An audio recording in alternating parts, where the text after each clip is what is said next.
Avec vous sur Sud Radio pour commenter l'actualité avec vous aujourd'hui. Qu'est-ce qui se passe ? Il y a quelqu'un qui parle, qui est en conférence. Virginie Leguet, bonjour. Vous êtes chef adjoint au service politique de Paris Match avec Julien Clerc à la une de Match cette semaine et un grand dossier sur les djihadistes, sur un djihadiste qui s'est échappé, qui est parti en Belgique. Passionnant papier. Alex Darmon, bonjour, journaliste politique, youtubeur. Votre chaîne, c'est Les Indécis. Merci d'être là. Pierre Jouvet, je ne sais pas s'il est là, porte-parole du PS et maire de Saint-Vallier dans la Drôme.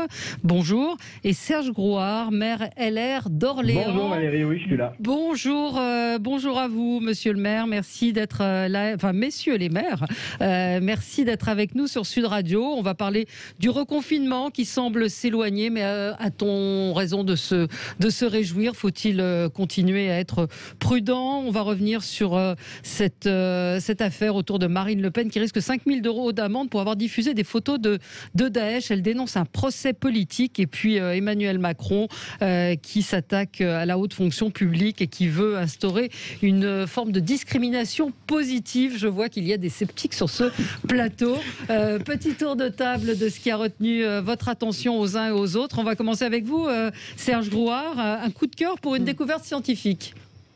Ah oui, exactement, pour changer un petit peu des sujets et de la brutalité du quotidien. Oui. Donc un coup de cœur pour la science en général et pour une découverte récente qui je pense, est passée trop inaperçue du grand public et qui pourtant révolutionne nos connaisses. Il s'agit des ondes gravitationnelles. Oh. Alors c'est quoi?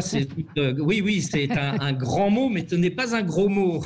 De quoi s'agit-il? Ce sont des ondes qui sont produites dans l'univers par des objets énormes et qui sont en rotation très très rapide. Et ces ondes sont des ondulations infimes de l'espace-temps, comme disait Einstein, se manifestant par de minuscules modifications des dimensions de l'espace, imaginez de la taille d'un atome et moins. Ouais. Alors ce qui est formidable là-dedans, c'est qu'Einstein les avait prédites en 1905 dans sa fameuse théorie de la relativité. Et puis depuis lors, c'était un peu l'Arlésienne. On en parlait, on cherchait, mais on ne trouvait pas et on n'en détectait pas. Donc on finissait par se dire, finalement, ça n'existe peut-être pas. Et puis voilà qu'en 2015, première détection d'une onde gravitationnelle qui est passée là sur Terre, fabuleuse 100 ans après Einstein. Et comment est-ce qu'on a pu détecter ça? Eh bien, grâce à des instruments d'une précision qui défie l'entendement, puisque l'onde a déplacé très très légèrement, de manière infime, deux miroirs situés à des kilomètres de distance, imaginez d'un 100 millionième d'atome, soit 10 puissance moins 18 mètres. C'est un truc de fou. Et cette onde, imaginez encore un peu plus, elle a parcouru 1,5 milliard d'années-lumière. Voilà, alors moi je trouve que c'est absolument fabuleux. Et 100 ans après, presque, j'allais dire jour pour jour, on démontre qu'Einstein avait raison. On valide un certain nombre de choses dont on n'était pas sûr, comme l'existence des trous noirs. Et puis on révolutionne pour les décennies qui viennent la cosmologie, l'astronomie. Donc un coup de cœur pour tous ces chercheurs qui nous font rêver et dont je trouve qu'on ne parle pas assez. Oui. C'est des gens formidables. Et on a en France des chercheurs formidables partout dans le monde, voilà, qui font progresser la connaissance. Donc j'ai envie de dire halte à l'ignorance et vive la connaissance. Oui, et puis peut-être des vocations qui pourraient naître de tout cela, voyez-vous, parce qu'on a besoin de la relève. Oui, absolument. Puis vous avez raison. C'est vrai qu'on a dit beaucoup de mal de nos chercheurs avec Sanofi. Il y a des domaines dans lesquels, écoutez, on est plutôt très très bon. C'est un coup de cœur très salutaire. Pierre Jouvet, un coup de cœur, un coup de gueule? Non, moi j'ai un coup de gueule aujourd'hui. Alors c'est différent de ce que vient de dire Serge Grouard à l'instant. Moi c'est un coup de gueule, un gros coup de gueule contre l'entreprise SFR. L'entreprise SFR qui fait non seulement des économies sur le dos de ses salariés, mais surtout sur le dos des finances publiques, puisque le groupe SFR a décidé, c'est le groupe Altis pour être précis, mais a décidé de ne plus verser les tickets restaurants à ses salariés en jour de télétravail. Alors ça pourrait paraître anodin, sauf que SFR a enregistré en septembre un chiffre d'affaires de 8 milliards d'euros, soit une augmentation de près de 3% de son chiffre d'affaires, que SFR, dans la période du confinement, a bénéficié de 48 millions d'euros d'argent public pour financer le chômage partiel et que pour réaliser quelques petites économies, on va faire de manière mesquine, parce que je crois qu'il n'y a pas d'autre mot, 2-3 millions d'euros d'économies où on va supprimer des tickets resto à des salariés qui sont chez eux. Mais je trouve que dans cette période, c'est vraiment du non-sens dans la gestion d'une entreprise. Et en plus de ça, c'est profiter et user de l'argent public au maximum quand on en a besoin et après ne pas aider ses salariés. Je trouve ça vraiment stupide. Et à votre connaissance, c'est la seule entreprise à faire ça? Il doit y en avoir d'autres, non? Je ne sais pas s'il y en a d'autres. En tout cas, celle-ci, oui, vous avez été démasquée. Et ce qui est surprenant, c'est que ce matin, la ministre du Travail, interrogée sur le sujet, a dit c'est pas mon sujet de rentrer dans le débat et dans la discussion de gestion d'une entreprise, ce qui peut me paraître logique. Sauf que en fait, c'est toujours le même schéma. On est toujours dans ce pays très très fort et très très dur avec les plus faibles. Et quand il s'agit d'aller taper un peu plus les forts, il n'y a plus personne et plus personne ne réagit. Je trouve ça inadmissible. Alors, je vois que la SFR a été contactée par France Télévisions et ils ont répondu à attribuer à chaque salarié en télétravail la somme de 100 € par an. Donc, je ne suis pas très forte en maths, mais 100 € divisé par je ne sais pas combien de jours ça fait pas... Ça fait pas le compte. Hein. Ça fait pas le compte. C'est généreux, non, Pierre Jouvet, de quoi vous vous plaignez? Le calcul de tête, ça fait pas le compte. Non, c'est ça. Non, mais vous avez raison. C'est pas très, c'est pas bien. Voilà. Avant de vous donner la parole, moi parce que les autres vont nous amener peut-être sur d'autres, sur une discussion plus longue. J'avais poussé un coup de gueule sur cet homme qui a écrit un livre sur la séquestration de Kim Kardashian avec un titre très putassier. J'ai séquestré Kim Kardashian. Il a été invité. Il y a eu même Paris Match a fait un papier sur lui. Il a été invité partout. Younis Abbas, et donc il raconte en gros que c'était des gentils papis braqueurs, que c'était un peu des pieds nickelés. Il y a des avocats, les avocats du veilleur de nuit qui cette nuit-là a été séquestré, qui ont décidé de saisir la justice et qui ont obtenu que ses droits d'auteur soient saisis et qui ont dénoncé une campagne de communication indécente. Le client a été très perturbé. C'était un jeune étudiant à la Sorbonne qui faisait ça pour gagner sa vie, pour payer ses études. Et effectivement, de voir cet homme sur les plateaux, le braqueur sur les plateaux de télé fanfaronner en disant on était un peu des bras cassés et tout ça. Non, c'était pas des bras cassés. Le type, le veilleur de nuit est traumatisé. Il a des séquelles. Et donc voilà, c'est la maison d'édition L'Archipel qui a publié ce torchon, je peux le dire comme ça. Et je trouve que c'est une bonne chose. Je sais pas si vous avez une réaction. Moi, ça m'a beaucoup choqué. Moi aussi, ça m'a énormément choqué. Ça dit beaucoup sur la société d'aujourd'hui quand même. Vous voyez. Surtout moi, je viens des réseaux sociaux, de YouTube et tout. C'est vrai qu'on cherche toujours le buzz pour le buzz, mais là c'est vraiment choquant, à une heure de grande écoute, d'entendre un mec qui dit qu'il a volé et que voilà, c'est plutôt marrant, enfin que ça peut arriver à tout le monde. Moi, ça m'a terriblement choqué cette histoire. Oui, moi aussi, ça montre le cynisme de notre société et j'allais dire le cynisme des maisons d'édition qui n'hésitent pas à se dire que c'est un très bon sujet et que si ça peut faire vendre, ça sera très bien. Oui, Serge Grouard. Oui, c'est totalement indécent. Je partage 1000 fois tout ce que vous dites là à l'instant, mais je dis qu'arrêtons de lui faire de la pub aussi en parlant. Oui, absolument. Non, mais c'est de dire que voilà, là, c'est pas lui faire de la pub, c'est de dire que ses droits d'auteur vont être saisis, donc on ne publie pas des livres comme cela impunément. Alexandre, on va. Pour alerter aux salariés des SFR là pour le hélas, je ne suis pas sûr qu'ils vendent autant de livres que cela. Peut-être une poignée d'euros, donc ça permettra peut-être de payer un dessert. Allez, on va marquer une pause, on se retrouve dans un instant et on écoutera Virginie Leguet et Alex Darmon sur leur coup de gueule. À tout. Avec vous sur Sud Radio pour le 10h midi avec Pierre Jouvet, porte-parole du PS et maire de Saint-Vallier, c'est dans la Drôme. Serge Grouard, maire Les Républicains d'Orléans. Virginie Leguet, chef adjoint au service politique de Paris Match. Et Alex Darmon, journaliste politique, youtubeur. Votre chaîne Les Indécis. On va parler le reconfinement qui s'éloigne visiblement, apparemment, mais doit-on se réjouir? Certains médecins continuent de tirer la sonnette d'alarme. Marine Le Pen qui risque 5 000 € d'amende pour avoir diffusé des photos de Daesh, procès politique, dénonce le Rassemblement national, et puis accès à la fonction publique. Faut-il instaurer une discrimination positive? On continue notre tour de table avec vous, Alex Darmon. Un coup de gueule? Oui, un coup de gueule qui va se transformer en coup de cœur très vite, vous allez voir. Mon coup de gueule, en fait, c'est contre les chiffres de la fondation Hulot qui ont été publiés en début de semaine sur l'utilisation des pesticides et des matières dangereuses par nos agriculteurs et nos exploitants. Alors, les chiffres sont pas faux, mais en tout cas, ils sont biaisés. En quelque sorte, l'interprétation est mauvaise et ils sont mal utilisés. Donc ça me révolte parce qu'en fait, les agriculteurs, c'est un métier tellement compliqué. Quand on le connaît, moi, j'ai fait le tour des territoires, j'ai des copains youtubeurs qui sont agriculteurs, Étienne, l'agri-youtubeur, ou même des fermes comme La Forêt dans l'Allier que j'ai visité. Et ce sont des choses et des gens importants. Et en fait, en donnant ces chiffres-là, on leur rend pas service. Voilà, c'est un métier qui a été essentiel. On l'oublie trop souvent, mais on n'a manqué jamais de rien pendant le confinement dans nos rayons de fruits, de légumes dans notre pays. Et ils bossent, ils s'arrachent. Alors je dis pas que tout le monde, il y a des vidéos partout, mais je dis pas que tout le monde est positif. En tout cas, ils font l'effort. Et ces chiffres, il aurait été intéressant qu'ils soient défendus, qu'ils soient même par les agriculteurs eux-mêmes, qu'ils soient contredits. Et on n'a pas beaucoup entendu. Voilà, en quoi ils étaient faux ces chiffres? Ils se basaient sur une année en fait. Sur une année, on prenait l'année 2018, qui est l'année où c'est la dernière année où on peut acheter du pesticide. Donc ils ont stocké un maximum. Et donc on a dit que l'augmentation d'utilisation du pesticide augmentait. Mais c'est pas vrai. Parce que quand vous regardez entre 2009 et 2018, ça diminue. Alors je vais peut-être dire une erreur, mais je crois que c'est de 46%, quelque chose comme ça. C'est énorme en fait. Donc ils participent à l'agroécologie, mais c'est comme tout, on peut pas changer du tout au tout du jour au lendemain, en quelque sorte. Voilà. Donc moi, mon coup de gueule, c'est pour la Fondation Hulot, qui se transforme en coup de cœur pour ces agriculteurs qu'on aime. Oui, la Fondation Hulot qui normalement devrait être honnête. Ah oui, normalement. Bon. Mais bon, après. Commentaire, vous aviez vu ces chiffres, les uns et les autres. Je ne sais pas si vous avez envie de réagir, Pierre Jouvet.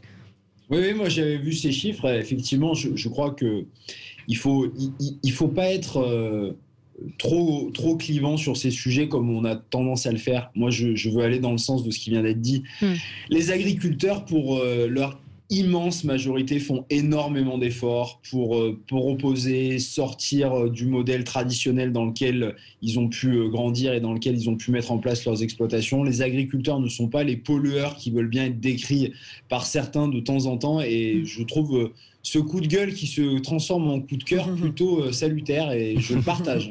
Serge Grouard, vous avez aussi des agriculteurs dans votre région? Mais c'est très juste que les agriculteurs ont fait beaucoup d'efforts pour s'adapter depuis des années et des années. Et il y a une tendance à toujours les stigmatiser. Donc moi, je suis très heureux de ce coup de gueule, coup de cœur. Et il y a vraiment une adaptation. C'est un des métiers qui, peut-être depuis 20 ans, 30 ans, c'est le plus adapté, fait le plus d'efforts. Et puis maintenant, il y a une réalité aussi, et c'est bien qu'on en parle, c'est que l'agriculture française est en grande difficulté. Voilà, ça, c'est la réalité. Absolument. On était deuxième exportateur mondial il n'y a pas si longtemps que ça, on est maintenant 5e.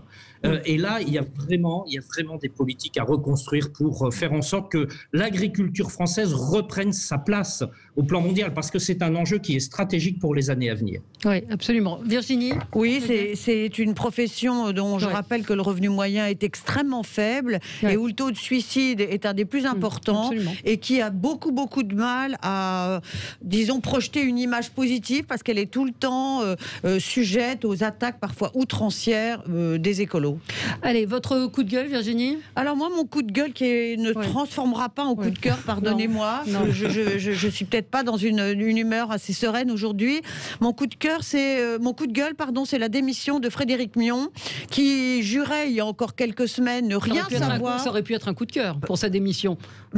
Démission qui arrive trop tard, parce que c'est une démission qui arrive quasiment forcée. Je rappelle que c'est le directeur de Sciences Po, et qu'il y a quelques semaines encore, il affirmait ne rien savoir des soupçons qui pèsent sur Olivier Duhamel.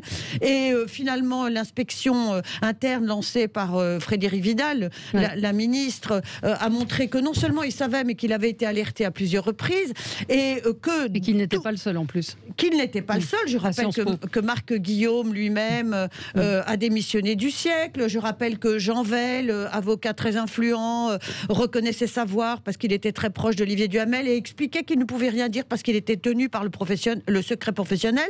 Je m'interroge s'interroge sur un secret professionnel qui concerne quelqu'un qui n'est pas le client du dit avocat. Je ne sais pas en quoi le secret professionnel peut être invoqué. Et je suis franchement tout à fait scandalisée de voir que non seulement ces gens savaient, mais que ces dernières années, ils ont continué à promouvoir Olivier Duhamel, qui a fait la leçon inaugurale de Sciences Po cette année, qu'ils ont aidé à prendre la présidence du siècle. Et je rappelle aussi, parce qu'on semble l'oublier, que Sciences Po est une école, qu'il s'agit de former les jeunes, et que laisser des gens dont on connaît des choses extrêmement répréhensibles, occuper des fonctions très importantes dans une école, franchement, il y a quelque chose qui, moi, me scandalise et ne me lasse pas de me scandaliser, d'autant que je le redirai, et là, je m'arrêterai, que Frédéric Mion et Marc Guillaume sont tous les deux des très brillants personnages qui sont sortis de l'ENA au Conseil d'État, que le Conseil d'État est censé dire le droit, respecter le droit, et qu'eux n'ont fait ni l'un ni l'autre. Et que Olivier Duhamel était conseiller au Conseil d'État. Et agrégé de droit public lui aussi, et que Jean Veil est avocat. Donc tous ces gens-là connaissent parfaitement les limites de la loi et s'en affranchissent sans aucun scrupule. Et là, moi, je dois dire, je me suis sentie bien naïve quand j'ai découvert que, en fait, non seulement beaucoup de gens savaient, mais avaient continué à encourager, promouvoir Olivier Duhamel. Je rappelle que Frédéric Mion, en septembre, disait encore, lorsqu'il a présenté Olivier Duhamel au début de la conférence inaugurale, qu'il s'honorait d'être l'ami d'Olivier Duhamel. Alors là, franchement, moi, les bras m'en tombent. Quelle image ça donne, vous avez complètement raison, quelle image ça donne, une image déplorable, une image de l'entre-soi. En plus, quand vous lisez la presse hier soir qui vous dit que le choix de Frédéric Mion a été fait dans le salon de Monsieur Duhamel. Voilà, par Olivier Duhamel par lui-même. Olivier Duhamel lui-même dans son salon, qui avait aucune sélection réelle. Bon, voilà, enfin, c'est dégueulasse. Enfin, clairement, c'est dégueulasse. Oui, Serge Grouard. Ah oui, partage à 100% ce que vous dites là. Moi, je suis abasourdi de ce que j'entends. J'ai connu Sciences Po il y a pas mal d'années maintenant, quand j'y étais étudiant. J'y ai enseigné aussi quelques années. Et pour moi, c'était une image de sérieux, c'était une image, d'apprentissage. Voilà, donc d'entendre tout cela, je trouve ça assez écœurant. Et je rejoins ce que vous dites sur la question un peu de cet entre-soi quand même. Ça va bien, ça. Il y en a ras-le-bol de tout ça. Voilà. Alors il faut faire du ménage, quoi. Voilà. Oui, il faut faire du ménage. Mais peut-être que cette affaire va faire réfléchir un certain nombre de gens qui sont en connaissance d'affaires et qui continuent malgré tout de faire comme s'il ne s'était rien passé ou comme s'ils n'étaient pas au courant. C'est-à-dire que ces gens-là aujourd'hui vont peut-être se poser aujourd'hui des questions sur la mise en avant de ces gens-là qui, en général, en plus recherchent la lumière. C'est une des caractéristiques de ces salons. Il n'y a pas d'autre mot. Vous voulez dire un mot également, Pierre Jouvet ?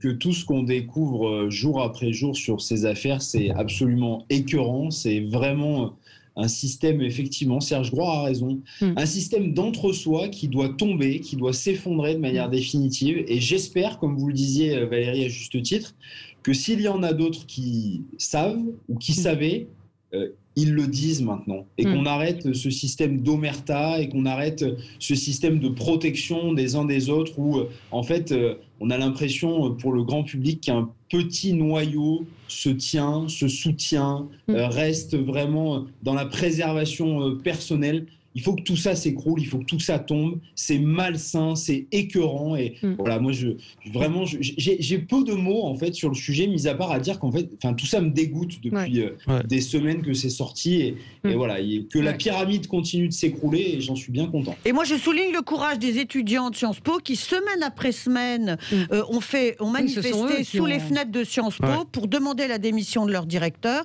Et je rappelle qu'aujourd'hui, ils ont obtenu gain de cause, mais qu'il y a quelques semaines, tout le monde disait oh là là, ils sont bien agités et ils sont bien injustes. Absolument. Allez, on marque une pause et on va commencer nos débats autour de l'actualité.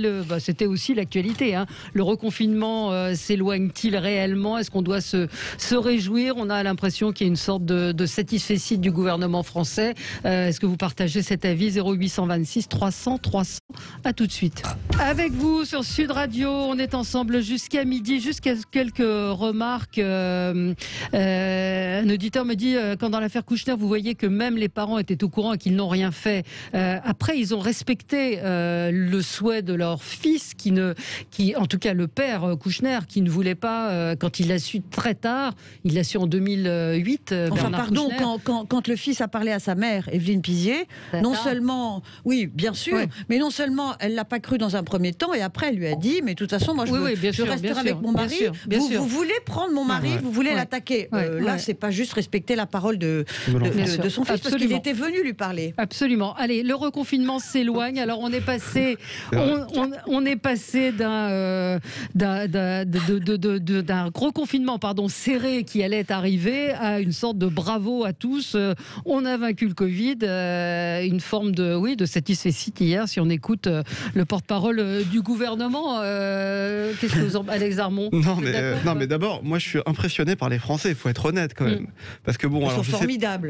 Je ne sais pas ce que ça va donner dans quelques semaines, dans quelques mois. Peut-être que ça va exploser comme tous les spécialistes nous le disent. Moi je suis pas médecin donc je peux pas savoir. En tout cas, les Français, on dit que c'est un peuple qui râle toujours, qui est jamais content, qui tout ce que vous voulez, aujourd'hui se comporte plutôt bien, accepte les règles, comprend les enjeux. Donc oui, les chiffres ils baissent, et en tout cas ils sont moins forts, l'augmentation est moins forte consécutivement. Maintenant, est-ce que c'est le moment de se féliciter? Je crois pas. Je crois qu'on est au creux de la vague en ce moment. Donc il faut peut-être justement être assez humble, faire redescendre tout le monde et dire il faut continuer, il faut s'accrocher, et surtout comprendre aussi que les Français en ont un peu marre. Voilà. Non mais c'est trouver un juste milieu. C'est un peu la stratégie du gouvernement. C'est vrai que les nouveaux variants plus contagieux sont sur le sol français. Certains spécialistes appellent à reconfiner et annoncent un pic au mois de mars. Donc on n'est pas forcément à l'abri. Serge Grouard. Oui, moi, écoutez, depuis des mois, et Pierre Jouvet doit vivre la même chose en tant que maire, on est quelque part au cœur de cette crise, de cette pandémie. Et donc, on a une expérience et on fait un certain nombre de constats. Et moi, je suis désolé de dire, et c'est pas dans un esprit polémique, mais je n'habite pas sur la même planète que le gouvernement. Voilà, il y a un truc là, un truc bizarre. Hein. Je parlais des ondes gravitationnelles, il y a peut-être encore une découverte scientifique à faire là, mais on n'est pas sur la même planète.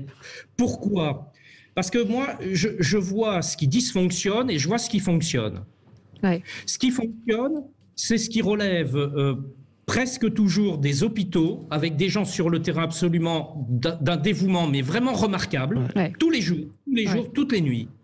Et je vois également les collectivités locales et les mairies qui ont pris en charge un certain nombre de dispositifs, et notamment, pour beaucoup d'entre elles, et nous en particulier sur Orléans, le centre de vaccination. Et ça fonctionne. Et puis, je vois tout ce qui ne fonctionne pas. Je vous donne un exemple, vous voulez un exemple très concret de la semaine dernière. La semaine dernière, donc, on a des vaccins au compte-gouttes, mais on a des vaccins, donc on prend les rendez-vous, on organise tout ça. Bon, ça fonctionne. Eh bien, la semaine dernière, on n'avait plus les bonnes aiguilles et les bonnes seringues. Voilà, parce que ça, c'est fourni par l'État.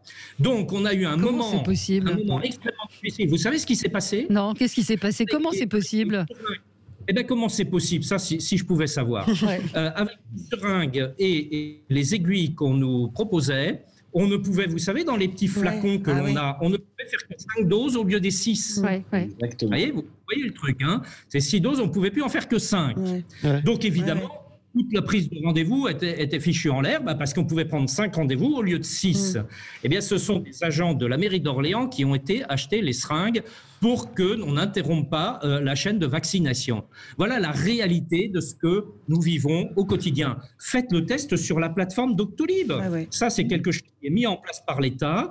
Eh bien, vous ne pourrez pas obtenir de rendez-vous. Nous, on ne peut plus prendre de rendez-vous pour le mois de mars. Vous voyez, on est tout près du mois. Pour le mois de mars. Pierre Jouvet, vous vivez la même chose ? Je pourrais reprendre les mots et les phrases une à une de Serge Grouard.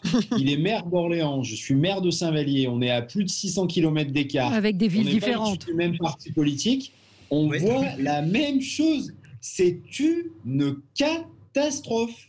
On a une gestion de la part de ce gouvernement, je m'excuse de le dire ainsi, qui est calamiteuse. C'est-à-dire qu'on a des grandes orientations qui sont données à la télé et à la radio.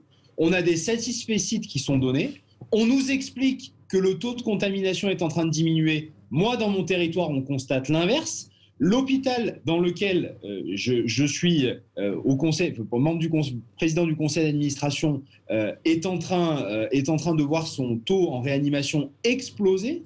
On n'arrive plus à avoir la possibilité de réouvrir des plages de vaccination d'ici la mi-mars, au plus tôt. Alors que la semaine dernière, le Premier ministre a annoncé 1 800 000 plages de vaccination réouvertes dans les prochains jours. Tout ça, c'est du pipeau. C'est incroyable. Et ce que Serge Grouard a vécu sur les seringues, on a vécu la même chose dans mon centre de vaccination à Saint-Vallier, où les médecins du centre de vaccination ont dû se réadapter. Tout ça est fou. On est dans un espèce de truc où maintenant, il y a une espèce de com positive. Alors, on voit le président de la République se mettre en photo, dire il faut aérer les portes, il faut bien se laver les mains, il faut remettre son masque. Il est dans son rôle, monsieur le maire. Il est dans son rôle. Embrassez-vous presque. Mais c'est vrai qu'il y a un décalage entre ce que vivent les Français, sans être forcément à la tête d'une ville comme vous l'êtes tous les deux, mais de nos proches, de nos parents qui cherchent à se faire vacciner, parfois avec des comorbidités et des choses, et qui ne trouvent pas de place, où on leur dit vous ne pourrez pas être vacciné avant le mois de mars. Non, mais bien sûr. Alex Darmon. Mais après, j'entends, d'ailleurs, les maires, je parlais des agriculteurs, moi les maires, je les adore, je vous adore, parce que vous faites le travail au quotidien et vous êtes au plus près des administrés. Et c'est vous qui avez vraiment le pouls du pays maintenant. Je pense que c'est un échec de l'État, mais il faut aussi le reconnaître, c'est un échec de l'Europe. Franchement, la présidente de la Commission européenne qui hier déclare et qui dit qu'on a sous-estimé la masse vaccinale qu'il allait avoir dans les pays européens. Enfin voilà, quand on décide de tout centraliser au niveau de l'Europe, alors l'Europe c'est formidable, moi je suis un Européen convaincu, mais là il faut dire qu'on s'est planté. Il y a l'État, certes, mais il y a aussi l'Europe, je suis désolé. Oui, Virginie. Moi je partage, ça, malheureusement, parce que je suis convaincu de la nécessité de l'Europe, mais je fais exactement le même constat et je ne comprends pas cette sorte de naïveté européenne. Comment a-t-on pu ne pas envisager, notamment par exemple, de prendre avec les laboratoires fabriquant les vaccins des licences de fabrication? Pourquoi est-ce qu'on n'a pas de licence de fabrication en France où l'on aurait pu développer des chaînes de fabrication et l'on ne serait pas au compte-gouttes actuel? On aurait pu vacciner massivement. Ça aussi, c'est un échec incompréhensible. Oui, Virginie. Ce qui est parfaitement vrai, c'est que cette pandémie et les différentes difficultés qui sont apparues depuis 10 mois a montré l'incroyable état dans lequel était notre pays. Je parle bien sûr des hôpitaux qui n'avaient cessé de manifester avant même la pandémie pour dire on n'a pas assez de moyens, on n'a pas assez de lits, on n'a pas assez de personnel, écoutez-nous, entendez-nous, et qui ont manifesté pendant des semaines, je crois pendant quasiment 1 an avant le début de la pandémie, dans l'indifférence générale, et qui s'est heurté à la surdité de l'exécutif. Je parle de ce qu'on croyait être notre formidable autonomie, le pays de Pasteur qui fait des vaccins et qui pourrait en faire encore et qui dispose de très grandes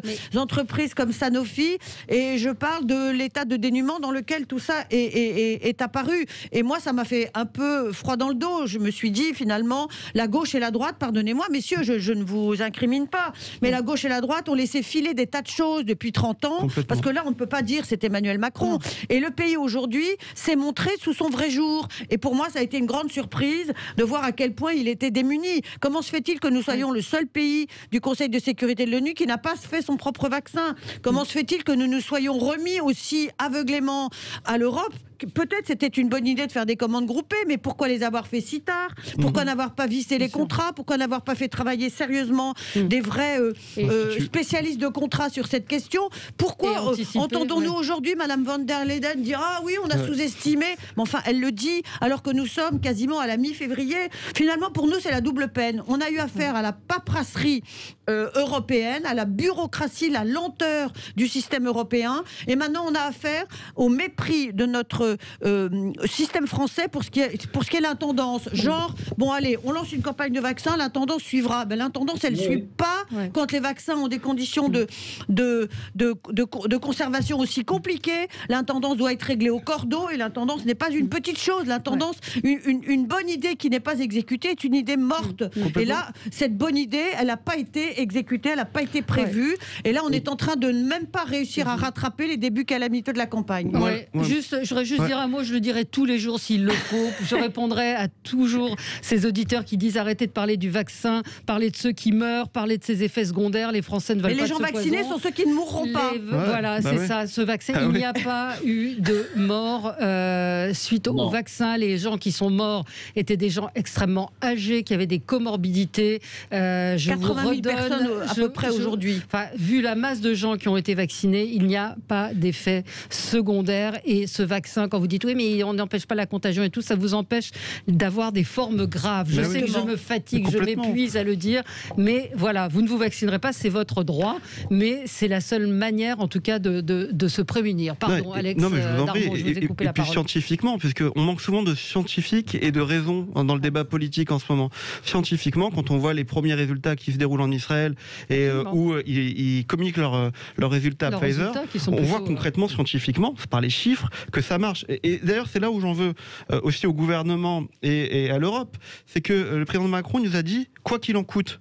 Quoi qu'il en coûte. Quand on voit que l'État d'Israël a payé peut-être 2 fois le prix des doses, on aurait peut-être dû faire ça en Europe aussi, en France. Parce que c'est une crise, économiquement, on s'en sort pas, et psychologiquement, on ne s'en sortira pas avant un moment. Non. Il aurait fallu, quoi qu'il en coûte, être les premiers à être livrés. Oui. Plus que payer 2 fois plus cher le prix des doses, il y a un levier sur lequel on refuse d'agir, et Serge Grouard l'a soulevé. C'est pourquoi on ne récupère pas les licences. Emmanuel Macron a écarté d'office cette hypothèse. Pour lancer les chaînes de production. Pourquoi Aujourd'hui, on manque de vaccins. On a des industries en France, des industries pharmaceutiques en France, qui auraient la capacité de produire le vaccin avec les licences Pfizer, BioNTech ou Moderna. Pourquoi on ne le fait pas? Parce qu'on ne veut pas s'attaquer aux grands laboratoires qui, évidemment, ne freinent des 4 fers pour que cette procédure ne se mette pas en œuvre. Oui, mais le Japon aussi est en... Il y a une procédure légale pour moi, je voulais qu'on revienne quand même sur la communication du gouvernement et cette espèce de discours très apaisant. Il n'y aura vraisemblablement pas de reconfinement. Je vois le docteur Jimmy Mohamed qui dit la situation est tellement sous contrôle qu'un ami chirurgien viscéral doit annuler toutes ses interventions chirurgicales la semaine prochaine. Dans ces annulations, il y a des patients avec des cancers. Il a dû se battre et négocier pour opérer un malade avec un cancer avancé. C'est ce que disent les médecins qui sont aujourd'hui au front, il n'y a pas d'autre mot. Dans certains hôpitaux dans l'Est de la France, c'est 150% de malades du Covid dans les hôpitaux. Donc on a l'impression, en vous entendant, messieurs les maires, et en lisant ce que disent les médecins, qu'il y a là aussi un décalage entre... Alors oui, le plateau semble être à la baisse, on est sur... Mais sauf que les médecins disent oui, ça va dans 15 jours, attention, les conséquences des variants. Donc pourquoi ce discours apaisant? Là, on est plus dans la politique, hein. Serge Grouard. Écoutez, j'ai le sentiment, encore une fois, qu'il y a une sorte d'autosatisfaction au gouvernement que je ne comprends pas, et je ne comprends même pas qu'il n'y ait pas l'intelligence de la prudence. Parce qu'effectivement, la crise est là, on ne sait pas évidemment comment elle va évoluer dans les semaines qui viennent. Donc je pense qu'il faudrait avoir un peu de recul, et puis il faudrait véritablement, encore une fois, écouter celles et ceux qui sont sur le terrain et qui voient la réalité des choses. Et moi, je suis frappé, encore une fois, de ce décalage. C'est ce que disait Pierre Jouvet tout à l'heure également. Je partage 1000 fois ce qu'il dit. Vous voyez, c'est très intéressant parce qu'on a des sensibilités politiques différentes. On ne fait pas de petites tambouilles politiques dans ce que nous disons. On constate des réalités de terrain et on constate la même chose. On constate exactement la même chose, et comme il disait, à 600 km de distance. Donc voilà, on ne peut pas tous se tromper en même temps. Nous, on est là en tant que maire pour essayer d'aider à ce que les choses se passent le mieux possible. Voilà, c'est ça l'état d'esprit de tous les maires de France, quelle que soit leur sensibilité politique. Et on est obligé en permanence de se débrouiller, de faire comme on peut. J'aurais 1000 exemples encore à vous donner. Je ne vais pas vous en abreuver parce que ça serait fastidieux. Voilà, non, donc tous les jours, c'est cette réalité-là. Donc moi, j'incite le gouvernement à voir la réalité de ce qui se passe sur le terrain et à faire preuve quand même d'un peu de retenue dans cette communication qui n'est même pas intelligente parce qu'elle va se retourner contre le gouvernement prochainement. Forcément, c'est ce qui se passe depuis 1 an maintenant. On n'a que des petits moments de gloriole. Rappelez-vous, tout est sous contrôle à l'été dernier, avant le 2e reconfinement de l'automne. Tout est sous contrôle. Voilà, il y a une sorte de gloriole là qui frôle aussi là, une forme d'incompréhension de ce qui se passe, voire même d'indécence, moi je le dis. Allez, on se retrouve dans un tout petit instant. À tout de suite, restez avec nous sur Sud Radio. Avec vous sur Sud Radio jusqu'à midi. Donc l'exécutif plutôt optimiste sur un non-reconfinement, avec un discours relativement satisfait de la situation en France. Et on soulignait un décalage entre ce que vivent les deux maires qui sont avec nous, ce que vivent un certain nombre de médecins. C'est vrai que les Français font beaucoup d'efforts, il faut le dire, que pas de reconfinement, mais on est quand même confiné d'une certaine manière, puisque à part travailler, on ne peut pas faire grand-chose d'autre. Il y a 18h, on doit être rentré chez soi. Sur l'aspect politique des choses, c'est quoi? C'est une méthode couée, comme le dit un auditeur? Je ne dirais pas tout à fait ça. Moi, je dois reconnaître que 15 jours après, parce que demain, ça fera 2 semaines, 15 jours après la déclaration d'Emmanuel Macron de ne pas confiner, les chiffres, et là je parle des chiffres nationaux, je sais bien qu'il y a des inégalités entre les villes et entre les régions, et qu'il y a des régions où c'est très tendu, des régions où c'est moins tendu, mais les chiffres sont plutôt sous contrôle, pardon. Et je ne suis pas mécontente non plus d'entendre que les scientifiques qui nous expliquaient d'un ton péremptoire que le confinement était la seule solution, confinement qui nous aurait coûté extrêmement cher, non seulement en termes économiques, sociaux, mais en termes psychologiques et même psychiatriques. Je ne suis pas mécontent de voir que ces scientifiques, finalement, qui, rappelons-nous, à Noël, nous disaient « Oh là là, ça va être une bombe !» Au 1er janvier, ils nous disaient « Oh là là, vous allez voir les chiffres de janvier !» Bon, on est quoi, le 10 ou 11 février? Et les chiffres sont toujours pas explosés. On n'est pas dans cette fameuse courbe exponentielle que toutes les modélisations donc le nous avaient annoncé. Et moi, je trouve que le pari politique d'Emmanuel Macron, et j'en termine, c'est un pari politique qu'il a pris au vu de tous les Français et qu'il assume. Il prend son risque et il prendra peut-être sa paume, mais ce pari politique 15 jours après est à peu près tenu. Oui. Ce qui est certain, c'est qu'aujourd'hui c'est beaucoup plus facile, et je dis pas ça pour vous, mais messieurs les maires, c'est beaucoup plus facile d'être dans l'opposition que d'être au gouvernement. Honnêtement, parce que effectivement, c'est une question de pari. Personne ne sait ce qui va se passer à aucun moment. Et Emmanuel Macron et Jean Castex, on pensait nous annoncer qu'on allait être confinés il y a 2 semaines, ont pris un pari qui pour le moment s'avère payant. Payant au niveau national, ça c'est certain. Quand vous parlez aux Français, ils sont contents de ne pas être confinés malgré tout, de façon générale. Maintenant, il faudra voir, ce que je disais tout à l'heure, moi je me rends pas compte de ce qui va se passer, je suis pas médecin, je peux pas vous le dire, mais c'est vrai que quand vous n'avez pas de consensus au sein même du milieu médical, au sein même du monde médical, qui se rentre dedans, sur vos plateaux télé, sur vos plateaux radio, ça peut que porter à confusion. Donc aujourd'hui, on est un peu perdu, il faut écouter les élus locaux et les maires qui nous font remonter les informations, et puis maintenant il faut attendre. Moi je sais pas quoi vous dire d'autre, si ce n'est qu'eux, ils sont dans leur rôle au gouvernement de nous dire que tout va bien, si tout va bien, si les chiffres ne montent pas. Et puis c'est aussi pas mal peut-être un petit peu d'annoncer des bonnes nouvelles aux Français, parce que ça fait quand même 1 an qu'on nous répète que des mauvaises choses à longueur de journée. Donc c'est peut-être pas mal aussi d'avoir un côté un peu plus nos responsables nous dire bravo, continuez et donnez-vous du mal. Je suis assez d'accord avec un auditeur ou une auditrice sur Twitter qui nous dit c'est quoi ces journaleux qui se droguent, qui se demandent si Macron va gagner son pari. C'est vrai que le mot de pari, il me choque un peu. Il dit on n'est pas dans un hippodrome, parler de méthode, mais c'est vrai que ce terme de pari, quand on parle de santé, quand on parle de soignants, il peut être choquant. Je comprends, monsieur, pardonnez-moi. Et la journaleuse que je suis aurait peut-être pas dû utiliser ce mot, pardonnez-moi, monsieur, mais je pense que quand il a décidé de ne pas reconfiner pour la 3e fois le pays, est-ce qu'il était sûr de ce qui allait se passer, ou est-ce qu'il a pris le risque? Alors, je ne sais pas, mais en politique, l'art de gouverner, c'est prendre des risques. Et là, il a clairement pris un risque. Alors, si vous n'aimez pas le mot pari, mais c'est vrai ce que je dis, c'est qu'il n'avait pas la réponse au choix qu'il a fait. Il pouvait prendre un choix qui se serait avéré mauvais, et auquel cas, il l'aurait payé plein pot, ou il pouvait prendre ce choix qui, 15 jours après, finalement, est plutôt gagnant. Voilà, c'est ça. Pardon, monsieur. Allez, qui veut réagir? Il a fait effectivement ce choix politique. Moi, je ne suis pas un adepte absolu de dire il faut confiner pour confiner. La situation qu'on vit dans le pays, elle est très difficile, les gens n'en peuvent plus, mais nous non plus, on n'en peut plus. Enfin, on peut se le dire franchement, entre nous sur ce plateau, on en a tous ras-le-bol. Bon, et on a tous envie de reprendre une vie et une activité la plus normale possible. Donc moi, je ne suis pas un adepte de dire il aurait fallu confiner, il y a qu'à, faucon, c'est facile. Bien sûr. Moi, simplement, ce que je dis, c'est un truc assez simple. Qu'on laisse le pays non confiné. Très bien, mais dans ce cas-là, adaptons à la réalité du besoin de cette situation virale, c'est-à-dire mettons plus de vaccins en circulation, vaccinons plus rapidement, Augmentons la capacité des tests, et notamment la question des tests salivaires. Pourquoi est-ce qu'on est c'est un monde idéal pays au monde à pas les avoir déployés? Ça va beaucoup plus vite. Continuons d'avoir un suivi précis de l'épidémie, et si on ne doit pas reconfiner, mais tant mieux. Moi, je serais le premier heureux, et je serais en plus de ça le premier à reconnaître qu'il fallait pas le faire. Mais après, il faut mettre en face les moyens nécessaires pour gagner contre ce virus. Et pour l'instant, moi, ce que je vois, c'est que les Françaises et les Français, d'ici le 15 mars prochain, c'est-à-dire dans un mois, ceux qui n'ont pas de rendez-vous pour se faire vacciner, ils ne pourront pas se faire vacciner. Absolument, mais ça, c'est un monde idéal que vous décrivez. Hein.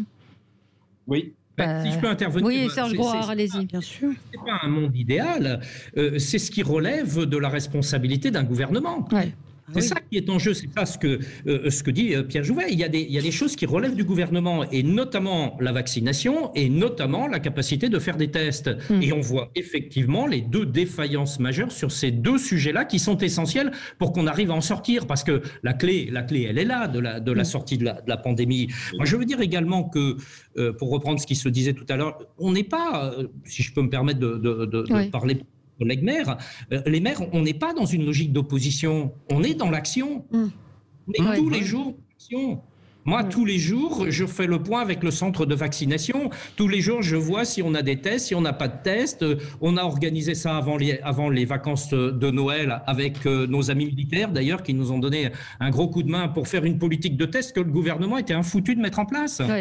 La réalité, on est dans l'action, mais on constate les défaillances et qui relèvent de la responsabilité de l'État. C'est ça qui pose problème. Oui, parce qu'aujourd'hui, s'il y a près de 2 millions de personnes qui sont vaccinées en France, il ne faut pas l'oublier, Serge Grouard a raison de le dire, s'il y a près de 2 millions de personnes qui sont vaccinées en France, c'est grâce à l'organisation territoriale, grâce à l'organisation qui a été mise en place par tous les maires.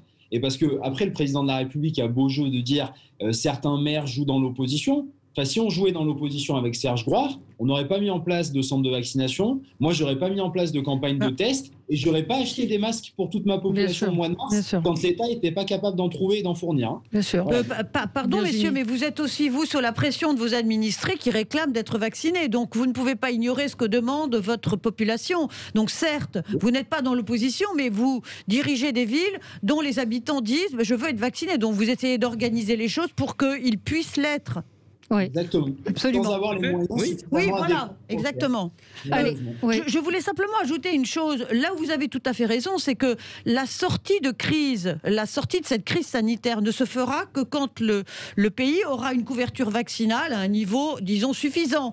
Et là, le gouvernement, en ayant sous-calibré la campagne vaccinale, en ayant méprisé l'organisation de cette campagne, en ayant considéré que c'était pas tellement de son ressort, mais il se tire une balle dans le pied, parce que le plus longtemps durera cette campagne, le plus longtemps mettrons-nous à sortir de cette crise sanitaire. Et c'est tout à fait stupéfiant qu'il n'ait pas pris les choses en main sérieusement, parce que le retard pris ne se rattrapera pas.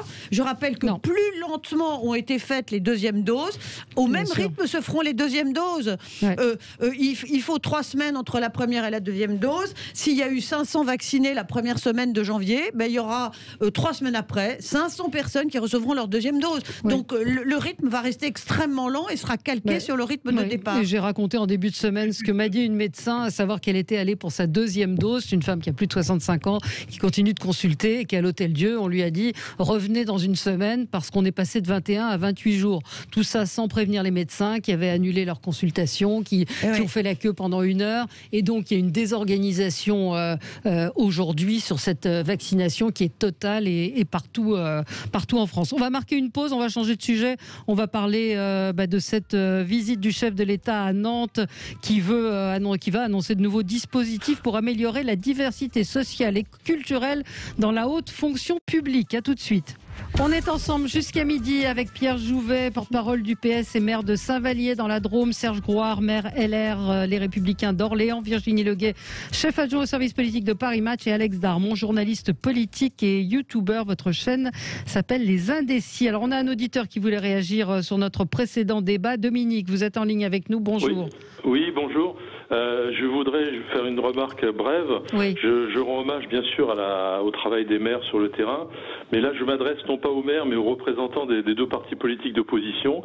Est-ce qu'ils peuvent se contenter d'être dans la déploration quand ils font le constat d'une incapacité majeure, réitérée, presque permanente du gouvernement à agir efficacement et à faire les bons choix dans la gestion du Covid? Est-ce qu'ils ne devraient pas être plus pugnaces d'une manière ou d'une autre au plan politique? Quel débouché politique pour leur opposition? On les entend pas. On les entend pas, on les voit pas, ils sont pas assez pugnaces. Est-ce qu'ils ont peur qu'on leur reproche d'entraver l'action du gouvernement? Ils viennent de dire eux-mêmes qu'il y a une inaction et une mauvaise action du gouvernement. Alors que diable opposez-vous? Oui. Alors, est-ce que vous pouvez répondre à Dominique, Serge Grouard? Pas d'opposition. Je vous ai dit, on est dans la... Moi, je ne m'oppose pas pour m'opposer, pour le plaisir de m'opposer. Je dis un certain nombre de choses. Après, votre auditeur, c'est intéressant ce qu'il dit, parce qu'il dit finalement que les oppositions n'existent pas suffisamment. Je ne peux pas lui donner tort. C'est ça. Je ne peux pas lui donner tort. Là, on est sur des sujets qui sont dans l'action au quotidien.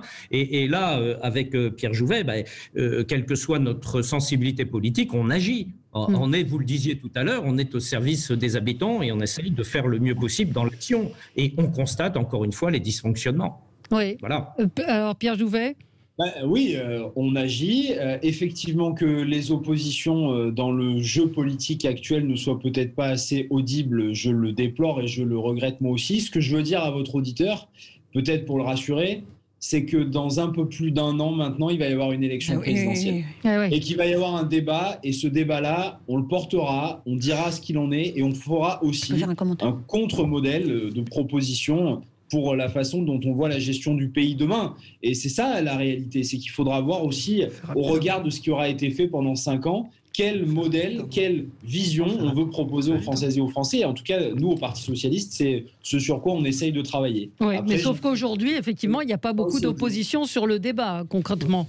Non, mais si je peux ajouter un mot là-dessus, parce que on est dans le quotidien, là. On parle des choses du quotidien, mais effectivement, ce qui a été dit tout à l'heure dans le débat, c'est qu'on constatait la situation de dégradation de la France en général. Oui, absolument. La crise Covid est révélatrice de cette dégradation. Alors, on peut la faire remonter à quand on veut, peu importe, on peut se chamailler pendant des années là-dessus, ça n'apportera pas grand-chose. La question, c'est qu'est-ce que l'on propose ? Et je pense que les maires sont particulièrement bien placés pour avoir des propositions qui soient très concrètes, qui soient plus dans des logiques idéologiques et politiciennes, mais qui répondent concrètement aux difficultés du pays d'aujourd'hui. Voilà. C'est quoi l'après ? Oui, Virginie. Le problème pour vous, les élus, et c'est une question très cruelle, c'est que les oppositions n'ont pas réussi à exister dans le paysage politique depuis l'élection d'Emmanuel Macron, et que certes, il y a une élection présidentielle dans 1 an, mais que ce que j'entendais, moi, dans l'interrogation de notre auditeur Dominique, c'est que lui-même se dit, mais où sont-ils ces grands partis politiques qui se sont succédés au pouvoir depuis le début de la Ve République? Je parle de la gauche et de la droite de façon un peu générique, mais que sont-ils devenus? Et là, il y a quelque chose d'effrayant, je pense, pour un électeur, de se dire que finalement, il risque peut-être de se retrouver lors de la prochaine élection présidentielle avec un face-à-face qu'il redoute. Il n'a cessé de dire qu'il le redoutait, entre Emmanuel Macron et Marine Le Pen. Donc, messieurs, vous n'êtes pas responsables, probablement, mais il y a une absence sur la scène nationale d'un discours d'opposition de la gauche et de la droite qui est parfaitement criante et parfaitement désespérante pour beaucoup d'électeurs. Vous avez raison, mais c'est parce qu'aussi il y a une absence d'incarnation, je suis désolé. Il y a une absence de grandes personnalités politiques. Moi j'entends ce que dit Dominique, j'ai l'impression qu'on a acté depuis 2017 et que ça a été acté entre Emmanuel Macron et Marine Le Pen, qu'en 2022 ça sera entre Emmanuel Macron et Marine Le Pen. Et aujourd'hui il n'y a plus d'offres politiques alternatives et c'est vrai qu'il n'y a pas d'opposition. Et vous n'êtes pas directement responsable, effectivement. C'est les appareils politiques qui sont responsables, qui n'ont pas su se renouveler, comme l'a fait indirectement le Rassemblement national à un moment donné, en renouvelant ses générations et ses personnalités politiques, et comme essaie de le faire Emmanuel Macron, qui est forcément plus présent à l'image et dans les journaux, parce qu'il est au pouvoir. Donc effectivement, il y a un problème d'opposition dans notre pays aujourd'hui. Oui, bon. Non, mais je crois que le problème, c'est un vrai sujet extrêmement intéressant. Le problème de fond, il faut se le dire aussi, il faut regarder les choses et la vérité en face. Emmanuel Macron, il est arrivé au pouvoir en 2017, il a fracassé le paysage politique. Il était déjà fracassé, hein? Non, il était déjà fracassé. Enfin, je vous rappelle, excusez-moi du peu, et je peux vous en parler en conscience. Le groupe socialiste à l'Assemblée nationale, c'est 29 députés. Ouais. 29 députés. On a été totalement rasés. Nous, quand on a repris le parti, de votre faute aussi. On a repris un parti qui était totalement en lambeaux. Une partie des élus était partie chez Emmanuel Macron, l'autre partie des élus avait été battue et complètement balayée, et la droite, quelque part, quelques années après, a vécu le même lessivage politique, avec les scores aux élections européennes qu'on a fait les uns et les autres. Et donc, on est dans un moment de reconstruction politique, et effectivement... Qui tarde à venir. Ça fait 4 ans, quand même, effectivement. Oui, mais attendez, quand vous vous retrouvez à repartir de zéro, bien sûr que ça fait 4 ans, mais tout ne se refait pas en un jour. Et donc, nous, tout notre enjeu, et c'est ce qu'on essaye de faire, c'est de reformer une offre politique de rassemblement à gauche qui permette de proposer une offre politique. Ouais. Bonne chance, parce que quand on voit la quantité des candidats qui se présentent, alors là, franchement, vous avez fort à faire. C'est ce que dit un auditeur, il n'y a pas d'opposition, il y a trop d'opposition et incapable à gauche, en tout cas, de s'allier. Je voudrais qu'on dise quand même oui, on verra, quelques mots à propos donc de cette visite du chef de l'État et c'est un déplacement sur le thème de l'égalité des chances à Nantes aujourd'hui, puisqu'il veut améliorer la diversité sociale et culturelle dans la haute fonction publique. Alors, est-ce que c'est de la discrimination positive sans le dire? Il veut que le nombre de places destinées aux étudiants des quartiers défavorisés ou ruraux soit augmenté de 1000 places pour passer à 1700. Des accès leur seront réservés dans 5 grandes écoles publiques. S'y ajoute la mise en place d'un seuil minimal de 2 classes préparatoires par région, ainsi qu'un doublement de l'allocation talent pour promouvoir la diversité. Alors, c'est quoi la diversité? C'est aussi la question qu'on peut se poser. Serge Grouard, je regardais si je trouvais votre CV, savoir si vous étiez passé par les grandes administrations, mais j'ai découvert que vous aviez publié un livre sur un essai de politique et de stratégie spatiale, donc je comprends votre coup de cœur de début d'émission. Mais voilà, je vous êtes à nos premières amours. Absolument, absolument. Mais qu'est-ce que vous en pensez de ce déplacement? Et est-ce qu'encore une fois, c'est une sorte voilà, on veut faire un marqueur de gauche pour Emmanuel Macron, et que c'est politique et finalement assez abstrait quand même dans la manière de faire les choses? Je pense au fond que le président de la République peut avoir parfois des intuitions, des bonnes intuitions, mais il n'a jamais le bon mode de fonctionnement derrière. Alors, je m'explique. Si l'on est sur l'idée de l'égalité des chances, très bien. Parce qu'effectivement, l'égalité des chances, elle n'est pas là. On sait bien que si l'on est parisien, issu d'un certain milieu, on a plus de chances d'intégrer HEC, Sciences Po et l'ENA que si on vient d'un milieu rural ou si on vient d'un quartier de je ne sais où. Les statistiques sont parfaitement là, vous avez raison. Oui, allez-y. Parfaitement clair. Les statistiques sont parfaitement claires, et la consanguinité, c'est pas une bonne chose. C'est pas une bonne chose. Donc il faut pouvoir aérer. Il faut pouvoir renouveler. On est parfaitement d'accord. Donc si c'est par exemple pour dire on va développer les bourses pour des étudiants qui n'ont pas les moyens, oui, 1000 fois oui. Si l'on fait des endroits qui ne sont pas pourvus, par exemple, en classe préparatoire, oui.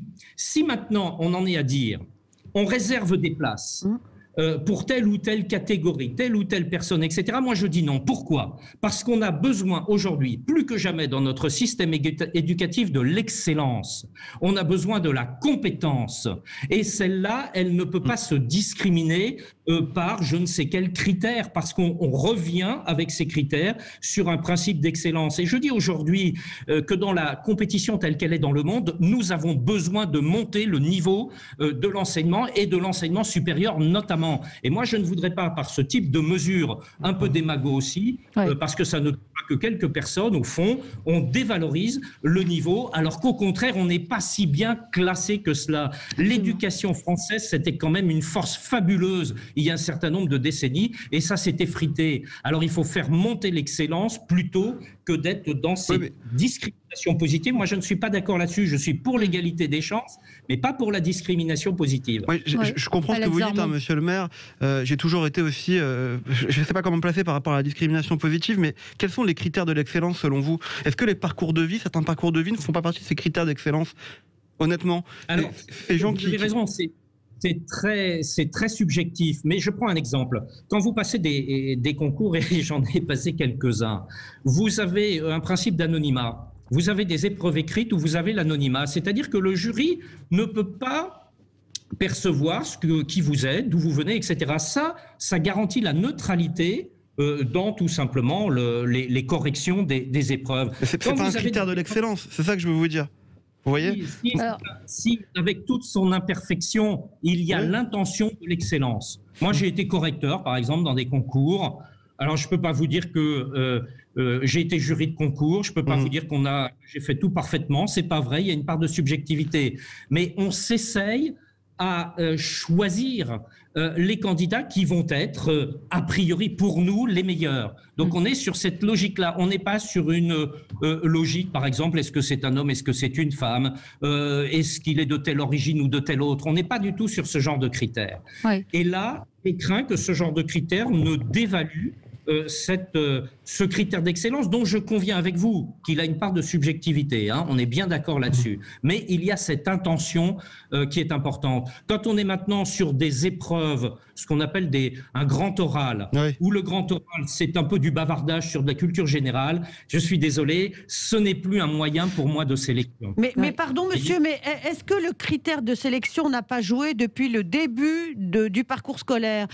Quels sont les enfants qui arrivent dans les bons collèges, qui arrivent dans les bons lycées, qui arrivent dans les bonnes prépas qui elles-mêmes permettent à ces mêmes enfants d'arriver dans les bonnes écoles. Oui. Lorsque vous me parlez des entretiens que vous avez fait passer dans les écoles, la sélection, elle s'est déjà opérée depuis des années. Et vous avez en face de vous des élèves qui font quand même partie de milieux généralement assez favorisés, assez éduqués, dont les parents ont été là à chaque année de la scolarité et qui ont bénéficié d'un entourage et d'un accompagnement dont d'autres n'ont pas bénéficié. Donc, est-ce qu'il ne faudrait pas réfléchir à ce qui se passe depuis le début, très en amont? C'est le principe de l'égalité des chances que vous dites là. Ce que vous décrivez, je suis 1000 fois d'accord avec vous là-dessus pour ouvrir le système. Mais la discrimination, c'est autre chose. C'est une autre forme de sélection qui ne repose plus sur le critère subjectif, encore une fois, de compétence et d'excellence. J'ai parlé tout à l'heure de science. Écoutez, quand vous donnez un problème de mathématiques dans un concours, vous savez le résoudre ou vous ne savez pas le résoudre. C'est un critère objectif. Si maintenant vous dites, ah bah oui, mais celui-là, il n'a pas eu trop de chance quand il était plus jeune, donc il n'a pas bien résolu le problème, mais on va quand même le sélectionner alors que l'autre, il a été excellent, là, je ne suis pas d'accord. Non, ce que je dis, c'est qu'ils sont déjà sélectionnés quand ils arrivent au concours. Ils sont déjà triés. Ça commence beaucoup plus tôt. Remarque assez juste, et même très juste, d'une auditrice qui me dit, Macron lutte contre le séparatisme culturel et il veut promouvoir la diversité culturelle. Quelle est la cohérence? C'est tout à fait exact. Pierre Jouvet? Non, ce qui est malheureux, c'est qu'en fait, la discrimination positive, malheureusement, c'est en fait un sparadrap sur une jambe de bois. Voilà. Ça arrive bien trop tard. La réalité, c'est qu'il faut tout prendre au départ.